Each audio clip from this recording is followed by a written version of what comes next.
after Hurricane Andrew, I thought I would never see that kind of human suffering in the United States again. People on their roofs trying to get attention from whoever they could, whether it be helicopters or first responders, so that their lives could be saved. The lake had free flow into the canals, and that's what happened during Hurricane Katrina. Pushed it up these canals, there was nowhere for it else to go. They always turned. They went somewhere else, except then Katrina came. There was so much heartache and so much turmoil and confusion that it just didn't seem like it was actually happening until it hit you.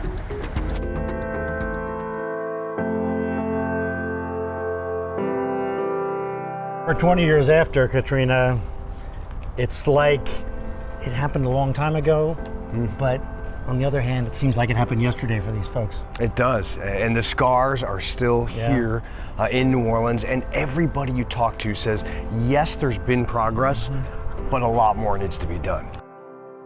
Well, before Katrina, none of that existed. It was just a wide open canal. The lake had free flow into the canals, and that's what happened during Hurricane Katrina. You know, the storm came up just a little bit to the east of the city. It was spinning that counterclockwise, took all the water well, not all, but a lot of the water from the lakefront, pushed it up these canals. There was nowhere for it else to go, and we had the catastrophic failures in the flooding of the city. Anytime a storm was heading into the Gulf, we were worried about New Orleans. In the case of Katrina, here in South Florida, we were dealing with damage and flooding and power out, so we weren't thinking too hard about where it was going next initially. But a couple days later, when the storm got into the Gulf and the track moved to Louisiana, we thought this could be that worst case scenario that we had talked about for so many years. In the days leading up to Katrina, the forecasts were intense but confusing. You know, we didn't know exactly where landfall would be. It was originally predicted to be on the panhandle of Florida, but the size of Katrina is what alarmed everybody, including myself, who was trying to figure out exactly where to station myself upon landfall. Terrifying.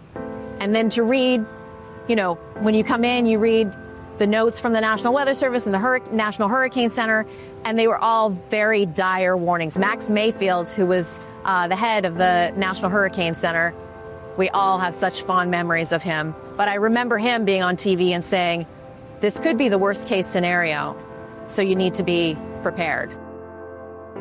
With Katrina, we knew, such a large and powerful hurricane that it would likely cause a large loss of life, and we just wanted to make the best forecast possible and be sure we communicated that to the decision makers and hopefully, save some lives. I can't put this on the air. People are they're gonna be scared. And then I said, but if they're right, maybe they should be scared. So I guess there are times where part of our job is to be the grandfather and to say, hey, we've been here before, we'll get through this. Everything will be all right. But in this case, we hadn't been there before. You had to go back to Betsy and Camille, and a lot of people had passed away. They didn't have the experience of that really bad storm. Yeah, it was a very intense storm. These weren't constructed the way they maybe should have been. Before Hurricane Katrina, the Corps of Engineers had incremental funding. Okay, we'd get a few $1 million here and there. We could advance a project as far as that money would take us. Roadways were unbelievably compromised. It didn't matter where you were. It wasn't just New Orleans. It was outside of New Orleans as well. And to get in and out of New Orleans proper, and frankly, across I-10 and Lake Pontchartrain into Mississippi, near impossible, actually, for days after Hurricane Katrina made landfall. And that is what impeded the process of not only getting vehicles and troops in to try and get people out, but also to get supplies into New Orleans and, frankly, Mississippi as well. You have to remember the Mississippi coast was decimated well before the levees broke in New Orleans. And so it was a multiple state tragedy, catastrophic situation like no one had seen in modern time as far as disasters. And, you know, look, it wasn't handled correctly. And we all need to fess up to that. And the lessons learned since then as far as getting people in and out of these danger zones and to safety have just been unbelievably paramount.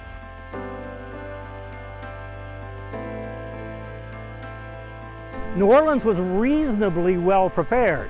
They had an evacuation plan, but the problem was that they had Hurricane Ivan the year before. They evacuated and they ended up not needing to, so they were very reluctant to pull that string. Finally, the National Hurricane Center got involved, put pressure on them. They went ahead and evacuated, and they had an excellent evacuation. There were a lot of other things wrong with the emergency system there in the New Orleans area, especially in Orleans Parish, but they did one of the best evacuations that have ever been done in the United States.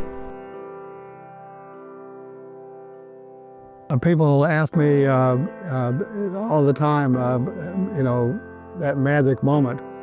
And I guess, you know, Katrina was at one time a large Cat 5 hurricane, but let me tell you, it can be a Category 1 hurricane and still result in loss of life. I turned on the TV. That's how I got the information. And I woke up early because I was doing the early shift. At the time, I was the only broadcast meteorologist for Fox in New York. So I was covering, it was me, myself, and I, basically. I had covered the storm the night before, literally went to bed, and 8 hours later, it was a Category 5. And I remember my stomach dropped.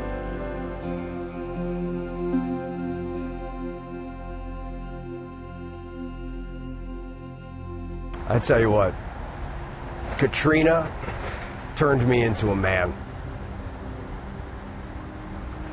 I was 30 years old, just turned 30. And I wasn't a man yet. I had already been to war zones and gone through that and seen suffering and, you know, covered a lot of things, even at 30. But Katrina turned me into a hardened individual, ready for anything that the world presents, but also doing it with compassion and empathy.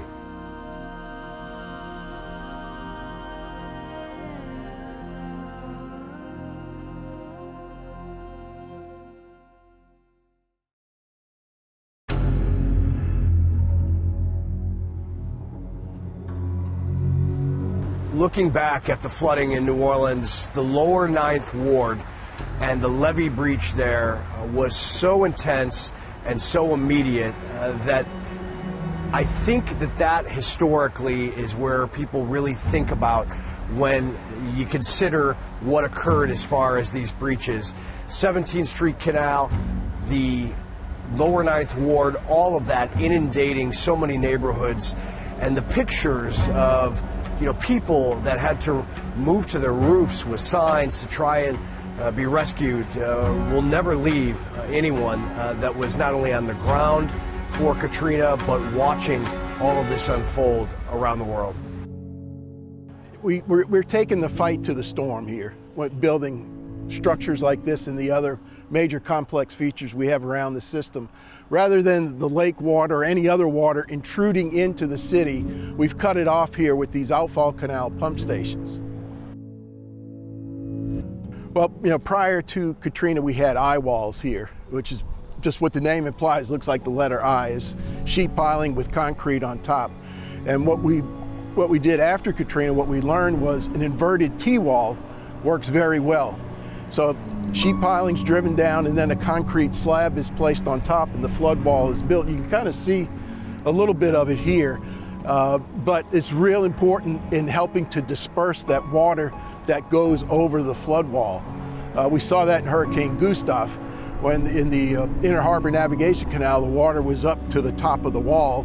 it splashed over, but it hit that concrete splash pad, it dispersed and went into the grass. Whereas pre-Katrina, there was just grass right up against the flood wall. Water would go over it, it eroded all that dirt and grass, which caused the failures.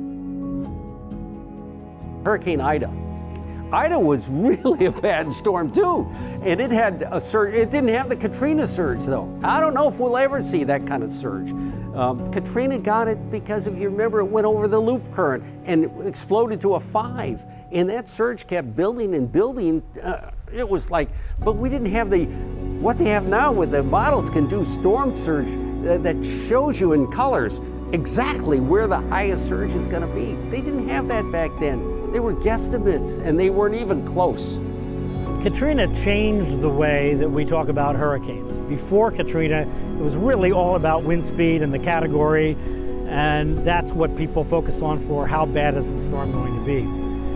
But we realized, and the National Hurricane Center realized, that we have to split out storm surge and wind. In the Gulf especially, you can get extremely high storm surge with a Category 2 storm, or in the case of Katrina, actually made landfall as a Category 3. They are not related. The storm surge is much more related to how big the storm is and what the bottom of the ocean is like. Is there a big shelf to lift the storm surge before it comes ashore? So that adjustment has been made. It hasn't 100% taken over everybody's consciousness because it just takes time, but that's why we have storm surge warnings now. That's why we have very separate storm surge forecasts, and we emphasize them separately from the wind. The Hurricane Center has a publication called The Deadliest, Costliest, Most Intense Hurricanes, Atlantic hurricanes to hit the United States. And these numbers, by the way, have been updated fairly recently. And the easy one, well, not easy, but as far as the costliest, the number one costliest hurricane is Katrina by far. That's very clear. The deadliest, the Great Galveston Hurricane of 1900, killed around 8,000 people. There are the levees, which are big mounds of dirt, and there are the flood walls. It surprised me that the flood walls failed. In all the conversations that I had about Louisiana and the issues, it was always the levees made out of dirt. Would the water wash through them, essentially? That happened, but the flood walls also failed, and that turned out to be an engineering disaster, engineering catastrophe, and that is really what caused the monumental catastrophe that overwhelmed the city. But after Katrina, we had the commitment, and this is important, of 2 administrations from 2 different parties to fully fund the $14.5 billion hurricane storm damage risk reduction system. And so that allowed us to just go full bore and build this 133-mile system. It includes the 5 civil parishes or counties in Metro New Orleans, which make up the majority of the population of New Orleans. You know, this was 20 years ago. We didn't have the capabilities technically to be able to tell the stories from all different angles. There was such a long period of time before we had a lot of information. You know, the levees broke, and then it was hard to get information in that region and to know the scope of it. The Army Corps of Engineers and the state of Louisiana are continually trying to build up the land on the coastline from the erosion from Katrina and other storms that have followed. And look, it's billions of dollars, and it's a fight for cash. It's a fight for time. It's a fight to shore up the land and stop that erosion and build it up, because if they do not have success in that, years ahead, we're going to have major issues, and the possibility of even, New Orleans not being able to be saved because of the fact that there's no speed bump when these storms come in. And you have to remember, New Orleans is 70, 90 miles away from the Gulf of Mexico. If you follow the Mississippi River all the way down, it just depends on where the Mississippi breaks out. So it's surrounded by water, a very difficult way to manage a city and communities. And the Army Corps of Engineers clearly is working nonstop every day and to try and reimagine the coastal land around Louisiana and Mississippi.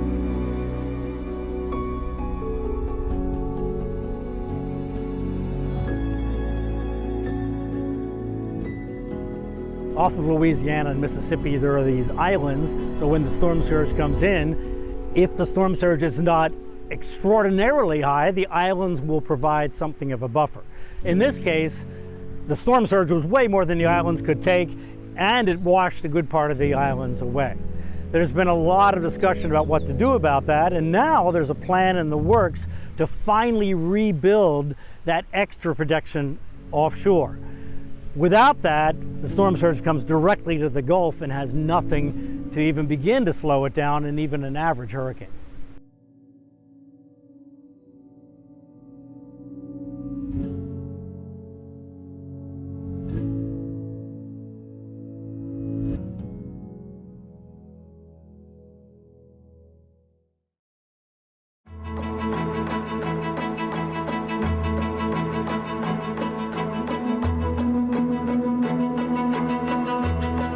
If you go out into the Gulf and the Chandelier Islands, or Chandeleur, it depends on where you're from down here and how you pronounce it, and you look at those that body of islands out there, what you realize is that Hurricane Katrina created cuts in those islands. The force of Katrina coming in literally decimated those land masses out in the Gulf.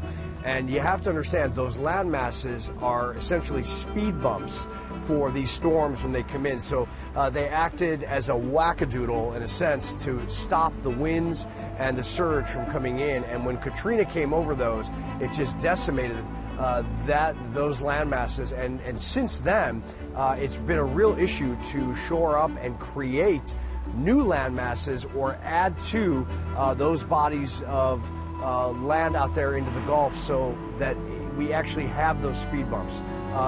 It's a very complicated scenario, and we took a trip out to the Chandelier Islands in 2024 to see it for ourselves, and it's not easy to get to, but when you get there you realize how fragile all of the land mass is, from Louisiana to Mississippi, all the way into Mobile in Alabama. After Hurricane Katrina, our state created a state agency, the Coastal Protection and Restoration Authority, that is charged with restoring and protecting wetlands. That's important. That has helped us improve that natural hurricane protection. A lot of people think of floodgates, they think of drainage canals, that sort of thing, but there's more than that. That's not enough to protect us.